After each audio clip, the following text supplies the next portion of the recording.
and then we'll figure out the hitters as they come, and we'll just keep spending good enough money on the pitchers. When Sale came in, we already had our ace in Jake Peavy. We had Jake Phil Peavy wasn't Hunker. the eighth. Stop that. Stop. Don't piss me off with Jake Peavy. Yes, he Don't was. even do it. Don't No. don't do that. Hell no. Ain't We no, just got him from San Diego. He was ain't, supposed to be our ace. listen, Chris Sale listen. came the same year we No, got Peavy. no. Don't Hell do no. you Hell don't no. rewrite history like you weren't happy in 2012. Like, oh shoot, we finally got No. a. He reminded me of what's his face from the Red Sox that won a championship with the Marlins.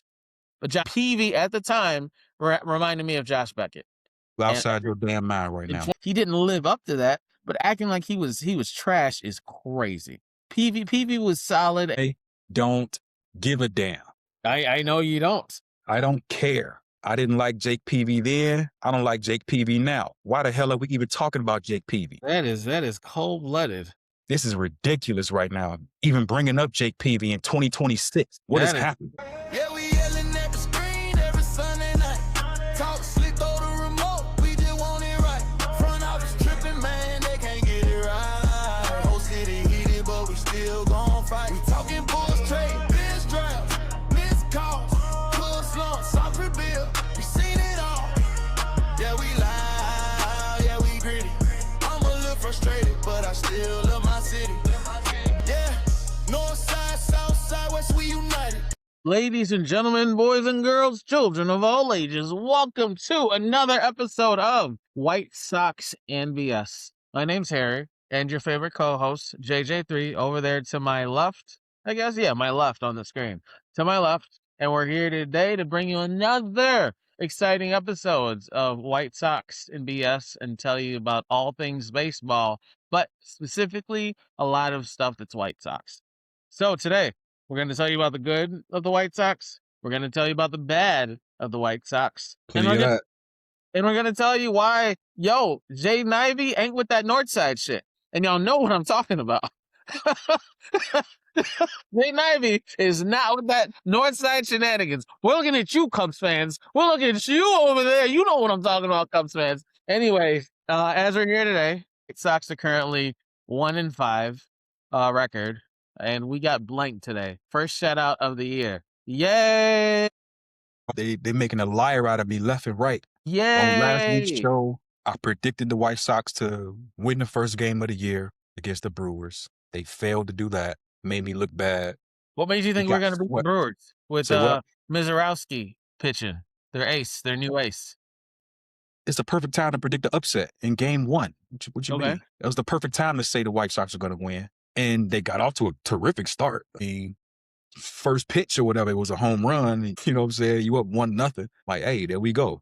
Hot bats, hot start. That's what we're looking for. Then next thing you know, steamroll. So they made me look bad in Milwaukee, got swept. Then you go down to play the Miami Marlins. Looks like we have a competitive game on our hands. You win the first one. Because it's Miami. Hey, look, it was Miami. Maybe they got down to Miami and started kicking it. I don't know. You won the first game, then you gave up the lead in the second game and got smoked. And tonight you just got outright dog walk. They bent us over. Pause. No Diddy. Jaden Ivey. They gave us a good one. 0-10. What separated today's butt whooping from the other two games? How did we get blanked in the third game of this series by a team we just saw twice? Shane Smith. I mean, Shane Smith has been awful. He was bad in spring training. He's been bad to start the season. He's only pitched 4 innings in the 2 games that he started. His ERA is 19. He's been putrid. Like, he getting dog walked every time he takes the mound. If his ERA gets any higher, he won't be eligible to date Leonardo DiCaprio. So he's got to chill. Yeah, he need to get it together real quick, fast, and in a hurry. Honestly, Will Venables should have left him out there. I mean, I wouldn't even have pulled him. I would have left him in the game. You're going to wear this. Because you're going to wear this. Because every time he leaves in the 3rd and 4th inning, now you got to stress your bullpen the rest of the way. And then they won't be good for the next game or the game after that. Now, again, the White Sox game tomorrow got pushed back because of weather. Everybody's going to get a day off. If you're supposed to be the starter and you're supposed to be able to pitch through a multitude of innings, you can't only be going out there giving me 2 and 3 innings of work. as my starting pitcher, as the opening day starting pitcher. It's unacceptable. You got to perform better than that. And he has been awful. Gave up 4 runs in the first inning today. Gave up another 2 in the second, and I believe 2 in the third. And at least 7 of them was earned runs that he gave up. So you can't blame the defense. You can't blame errors and mistakes behind you. Like, you got to wear this. So I probably would have left him out there for the 5th and the 6th if I needed to. You already getting smacked in the teeth. Yeah, Shane Smith, wear the L. Wear it religiously. Liam Hicks on the Marlins was on fire, but that's still no excuse for how bad Smith was at pitching. Sandy Alcantara was on fire. I don't even know who our ace is. There isn't one, but I mean, that's kind of besides the point. I mean, again, I said all spring training on these shows that the White Sox pitching has been bad, that the White Sox pitching would be their Achilles heel. If only we had a guy named Garrett Crochet or Dylan Cease. If only you had some pretty good pitching. Carlos Rodon. Don't trip. We'll get to see Dylan Cease on the south side. Yeah. Just won't be wearing a White Sox jersey. Where is he at? He's in Canada, right? He's in Toronto. So when the Blue Jays suit up and they come here to play us, Dylan Cease will be in uniform and he will be taking the mound for the Blue Jays against us. And he is going to be lights out, except versus Montgomery and Murakami. But transitioning, a positive we can talk about, because this game sucked. Let's talk about the 2 positives. The first positive we're going to talk about is this rookie that's already in the lead for Rookie of the Year in our new, does he count as a rookie? Our new Japanese import. He's 26, Munetaka Murakami. He is the shining light at third base that I didn't know we need. First 3 games, hit it out the park, home run, home run, home run. This man has been on fire. Batting only 238, but so far 3 of the 9 times he's hit the ball have been home runs. How do you feel about that? Well, I mean, he's looked good for sure. I mean, like you already pointed out, 3 home runs through the first 3 games hadn't been done. Certainly by a White Sox player that I can remember. So that was definitely a plus from him. There is still some swing and miss there in the bat, but that was predicted as well. But again, a guy comes out, he gives you 3 home runs through 6 games, 9 strikeouts, 4 walks. He's got a pretty high slug at the moment because of that. Even though the batting average is down, you're seeing a productive player so far through the first week of the season. I don't have any real complaints about Murakami at this point in time. I mean, we can complain about the rest of the offense and where everybody else is at. White Sox have been outscored through 6 games, 57-16. That's a terrible look, especially when I predicted the hitters on this team would hit better than they have so far to this point. They haven't produced well to this point. So again, I don't like being made to look as a liar, and the White Sox are making me look like a liar right now. I'm a truth teller. Instead of this experiment we were doing for the last 7 years, where we went after. We were the first to go after Venezuelans. It wasn't Trump. It was the White Sox. Instead of continuously go after Venezuelans, I say we go after the Japanese. We go straight World War II. And we go right in there, and we just keep getting more Japanese players like Murakami. Because if he's been this hot, why aren't we getting more players out of Japan? And it's not just him. Every time I look across the league, it's a new Japanese player that comes from a very, very good Japanese system, just killing. From Otani on down. Even Cubs have Suzuki? I'm pretty sure he's Japanese. Is Seiya Suzuki still on their team? I forgot. Yeah, he's still on the team. He's on IR. He didn't get demoted? Oh, he's on IR. Okay, not bad. Yeah, still pounding away. Pause. My fault, Northside fans. I don't pay attention to y'all like that. Stupid Northside. But you know what? At least they're losers too. They won today, but they only got 1 more win because they're also losers. So that's that's 2 positives. I said we had 2, we have 3 positives. First positive is our Japanese rookie that's been killing it. Second positive is Cubs still suck. And third positive is there's a 50-50 raffle that was supposed to be tomorrow, but I guess it's going to be moved one day. $50,000 for the 50-50 raffle. Winner gets $25,000, and then after taxes, it's probably like $20,000, maybe 18.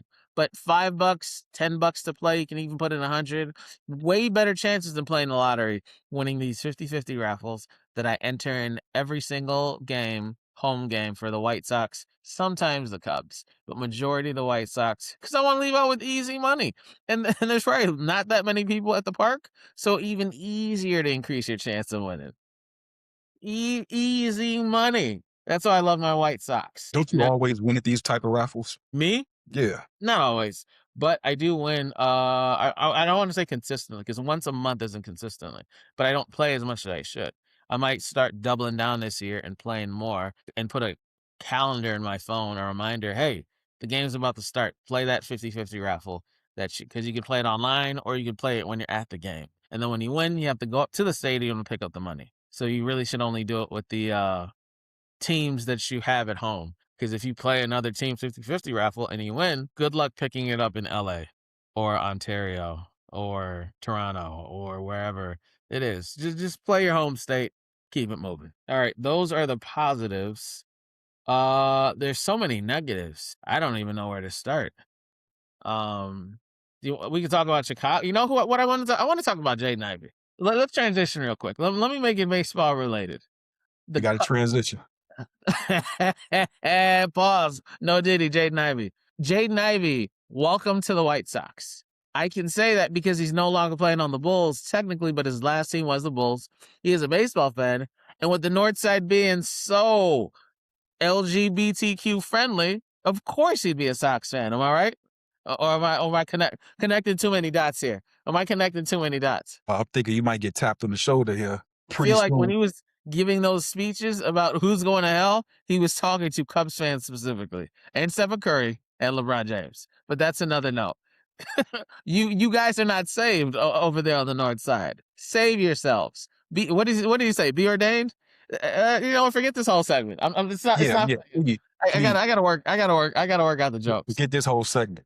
We don't need. Yeah, I gotta work these jokes out. But back to baseball. Yeah, what bad can we go down? Venables managing. Well, Talk about no, the rotation. I can't go down that as being bad yet. Like I think we still too early in the season. I mean, again, it's only been 6 games. It's just too early in the season for me to go down the road of being a bad managing at this point in time. Even though we got shut out today, I'm actually not mad at our offense. We actually have been putting up numbers. This is actually kind of random because we just lose like 9-10, 7-8, 7-8. So this is the first whoa, we lost 0-10. I expected us to lose 9-10 today. So this is the first bad game offensive wise we've had. Everything else has been bad pitching and defense. Well, there's definitely been bad pitching. There's definitely been bad defense at times. But I mean, these games are not shootouts either. I mean, you lost to the Brewers in game 1, 14-2. Then you lost 6-1. The only one that you could say is really a shootout that you lost because you just couldn't hold on to the lead was that third Brewers game. You lost 9-7. I mean, they jumped out to like a 7-2 lead and then just couldn't hold on to it. That's why those are the types of losses that I was predicting. Do you blame our closers? Do you blame our closers for that? Look, in some of these games, you're not even getting your closer an opportunity, right? Like if you up 7-2 or whatever it was, and you lose 9-7, I can't put that on your closer at that point. Like before your closer even gets a chance to think about coming into the game. You know what I'm saying? You gave up the lead before you even got to that point. So it's not a save situation any longer, right? You beat the Marlins in the first game of that series 9-4, then you lost the next game of the series to the Marlins 9-2. And today you got Blake 10-0. So all of these losses are not by way of shootout where you're losing, 9-8, 7-9. You know what I'm saying? That's not happening. So offensively, you have to step up, right? I predicted hotter bats for this year, and I've yet to see hotter bats for this year. So, and again, like I said earlier, I don't like to be made to look like a liar, and they're making me look like a liar right now. And then I predicted that a lot of these guys would hit. Again, only first week of the season. There's still a ton more baseball to go and a ton of time to really turn it around and guys will start getting hot, especially as the weather changes. Now, weather is not an excuse because you played in Miami and you put Milwaukee in a dome. So we can't point to weather being a factor of saying, well, it was cold, it was chilly, it was rainy, it was windy. That's not a factor in these games. That has no bearing on the reason why you lost. You lost because your pitching sucks. You lost because at times your defense wasn't what it needed to be. Guys not communicating in the outfield, guys dropping easy outs and just, making fielding errors. That happens in baseball, right? That does happen. You never want it to happen with your team, and certainly not consistently, but that happens. But again, the first order of business is your pitching got to get better. It just has to. It can't be this bad this early, and you're running through your bullpen because guys can't last past the first 2 to 3 innings. That first and foremost, that has to change. And I can't put all of that on just the manager. Every team in the MLB, I like to give them 10 games. I think it's too early to panic. I know it's been 6, but let's see where the first 10 go. Then I like to look at the rankings, how bad we are. We're kind of in the middle of the road offensively in rankings. Defense, we're definitely dead last. Closers, we're so, but our rotation is just bad. I'm not making it judgments Pitching, yet. you're last in almost everything. Like your Yeah. ERA, I think you're last. Strikeouts, I think you're probably bottom 5 in terms of striking out the other team, and in terms of the White Sox striking out, I think they've got the most strikeouts in the sport. I mean, they set a record in 9 innings in the first game of 20 strikeouts in the regulation 9-inning game. So another thing that has to improve and get better. True. We'll see what happens, but this this pump and dump restart where we let go our best guys and got back prospects, which mind you, I don't even think most of those prospects have even played yet. They have not. Not a fan of baseball restarts. There's a reason why the Dodgers, Yankees, Mets never restart. They just buy more players and trade them when they get too old and buy more players. They don't believe in farm restarts. Only small markets do. And apparently, Chicago, the third largest city, is a small market. So who would have thought? Been a small market while Jerry's been here, that's for sure. Absolutely. And I'm tired of the small market moves, but small markets take patience. We can't apparently go after any big hitters or big stars. And if we do get pitchers that come up through the system and look like aces, we'll trade them away to restart again. Makes no sense. Trying to calm down. I know we just ended the Jettison Pays experiment, but I don't know who's replacing him. Lucas Sims, AAA Charlotte. Sorry, Lucas Sims is who I think we DFA'd, and then we had Pez play his first 3 games, and then now he's back down, of course, because he wasn't on it. Him and Hayes were out of the game today, but Hayes has been gone for like 2 games. Rule of 5, the White Sox selected Pez at the rule of 5 from the Red Sox. This is after the 22-year-old rightly had a 0-3 record and a 2.79 ERA and 23 strikeouts in 7 games for single A Greenville last season. So if anyone noticed, because I know it was bad watching the team, the Pez experiment is, I guess, officially over. He is not good, but to be fair, we're not helping any of our pitchers, doing them any favors with defense, and our pitching's just not good right now, and I don't know how to fix it. Thankfully, we're not paid to learn how to fix the pitching on the White Sox. No. That's their job. That's up to the Fact. pitching staff and the pitching coach and your manager. They got to figure out the pitching. They got to get guys like Shane Smith to actually step up and throw strikes when you need to throw strikes and manufacture outs when you need to manufacture outs. And that's not happening. Got to get better than what we've shown to this point. But again, it's 6 games. You know what I'm saying? It's 6 games. And as I predicted, show after show after show, this pitching staff is not good.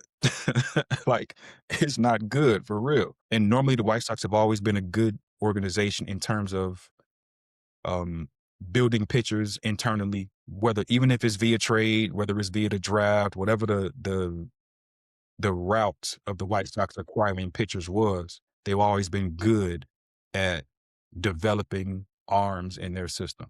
To this point, they have yet to develop any arms in their system for this season. But again, the season is still young. There's still time for guys to develop and get better and to show and prove that they're able to get better. I mean, how much better can you get? If it was up to me, again, just if I were the manager, I don't believe in bringing up prospects to lead your team. I do believe in bringing them up at like 5th in rotation, 4th in rotation. I think that's a proper way to do it. I never understand teams. You just got a guy who literally just got to the league last year and he's going to start last year. What we should have done is, if we're going to get rid of Cease, I was barely okay with that, but whatever. We should have kept Crochet. And then we should have brought in some of these vets that are injured, but you saw the talent when they were healthy, and just gotta hope this season is when they get back on track. Shane Bieber. Shane Bieber was available. He was getting passed around like a hot potato, which is shocking to me because he was a clear number one ace on Cleveland, and then he had just 2 years of nasty injuries, and he's finally back. I would have picked up Scherzer's bad contract just because it's apparently pretty easy to move his contract because he keeps getting moved. I would have went after Verlander. I just would have went after veterans to kind of bring along the rookies, and then you get Smith and Those aren't whatever else. viable names, though. This stage of their career, those aren't viable names to bring into this team. So that's not gonna happen. I feel like you can prospect and rookie your way with offense, but you can't prospect and rookie your way to pitching. And I think that's what we have. The White Sox have done that in the past. They've done it with Chris Sale. Chris Sale spent 15 minutes in the minors. Like, the way he got rocketed up through the White Sox system from the moment he joined the organization to actually starting with the team, they got him up here fast. Yeah, but we didn't have a whole. I don't. I'm looking back. I don't think we had a whole rotation with Chris Sale. It was just like one vet, Chris Sale, and let me look at the roster. What was that? 2010? I mean, I'm 2012? not trying to dig that far into the crates, but the point is that you get guys up here when you feel like they're ready. And I don't think any of our pitchers are ready. Any of our younger pitchers. And that's fine. That's fine, and that's fair. I don't think Fetty's a great rotation. I mean, he's okay. He's average, but he's like fifth. Fetty is a back of the rotation starter on any team. That's assuming he can actually make it to your rotation. He's not going to start on every rotation. He starts on ours because ours isn't good. But on most good teams, Fetty doesn't start. Fetty doesn't see any time except just as you need a random guy to come in and open. He's not seeing no plays. No, see, when Chris Sale came in, we were already above 500 team. But I think if you're going to be under 500, you can't pull I know Cubs are the opposite. Cubs get the heavy hitters veteran, and then they just go run young pitching.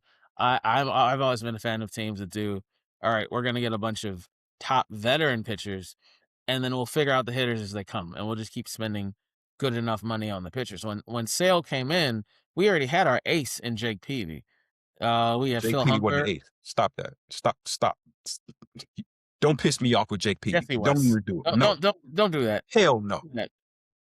We just got him from San Diego. He was supposed to be our ace. Listen. His sale came the same year we got Peavy. No. Hell no. Hell no. Rewrite history like you weren't happy in 2012. Like, oh shoot, we finally got He reminded me of what's his face from the Red Sox that won a championship with the Marlins. But Peavy at the time reminded me of Josh Beckett.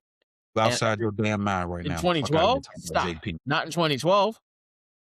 Stop it. Peavy coming from the San Diego Padres in 2012, he was our ace. Everybody thought he was going to be like, oh, look, we got a Josh Beckett 2.0. He didn't live up to that, but acting like he was trash is crazy. Peavy was solid, and everyone had their hopes up coming in. Because he made 2 All-Stars on San Diego, and then he made 1 All-Star on the White Sox. Like what are we doing? I don't give a damn.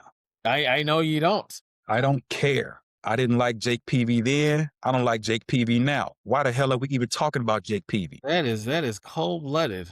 This is ridiculous right now. Even bringing up Jake Peavy in 2026. What is happening? Cold-blooded. What is happening? We done fallen so far. We got to talk about Jake Peavy right now. This is ridiculous.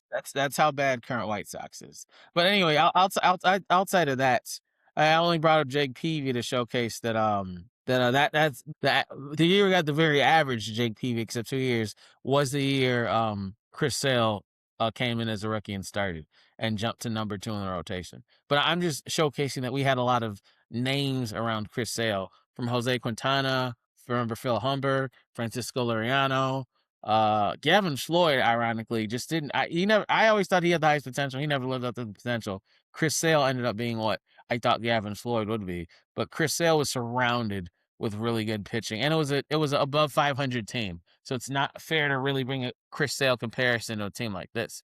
I'm just saying a team like this is a team that I'd go after the not outcasts, the discounted pitchers who just left their team. I don't want after Freddie Peralta. We're not for discounted pitcher. His name is Eric Fetty. Yeah, but discounted good pitchers. I never saw Fetty as a good pitcher.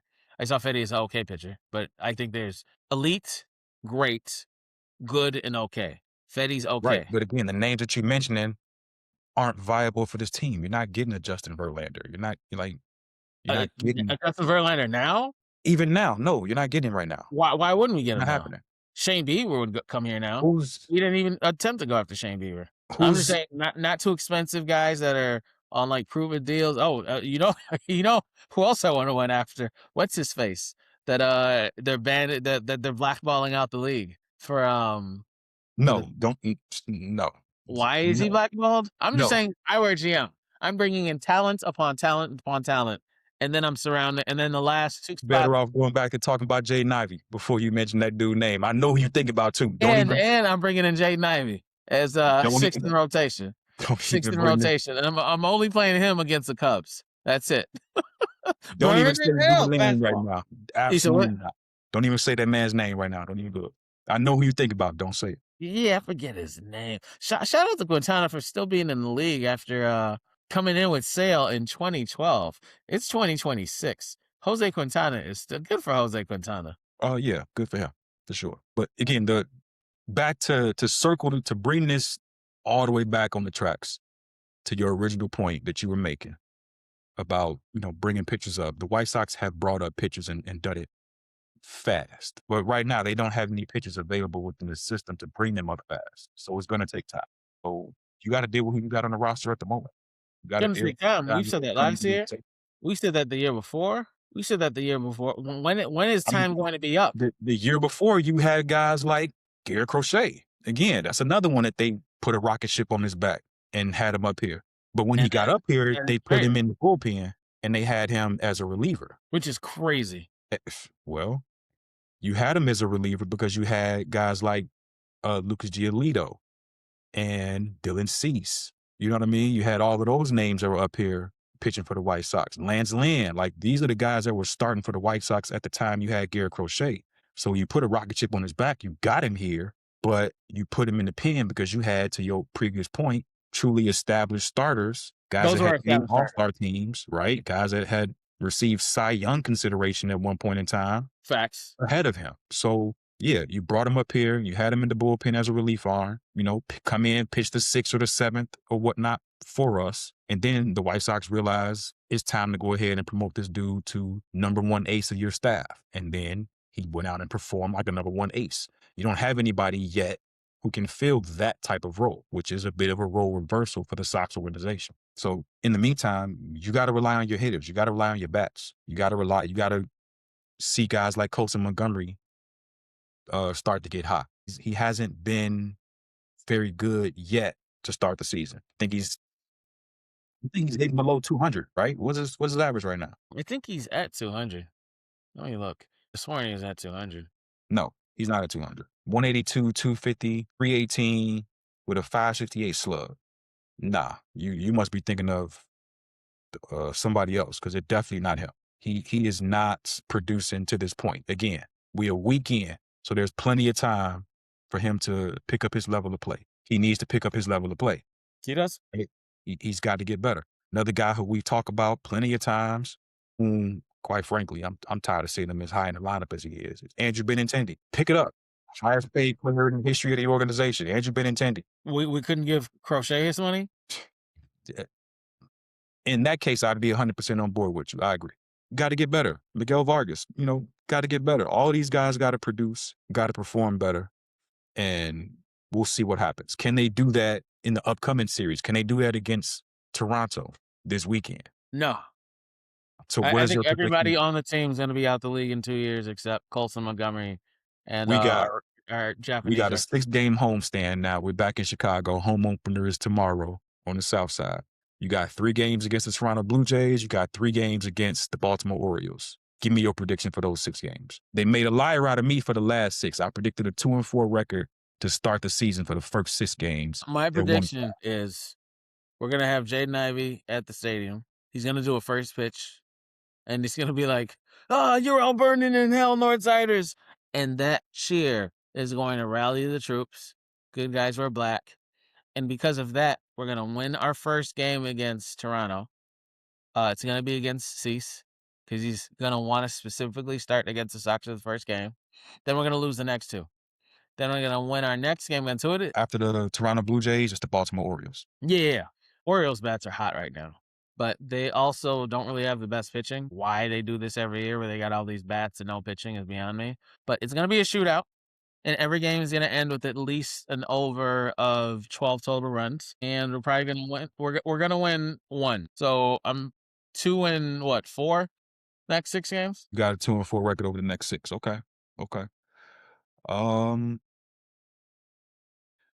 I wanted so through the first 6, I had predicted the White Sox to be 2-4 through the first 6. But for this stretch, for the next 6 at home, I was predicting a 500 3-3 split is what I was looking for. So not with this pitching. So again, now with this pitching coming off the start that you had, might make me change my prediction around. But I'm gonna go ahead and stick with 3-3. I'm gonna be optimistic since you already gave the 2-4 prediction on your side of the house. I'm gonna go ahead and give 3-3 on my side of the ledger and stick with that.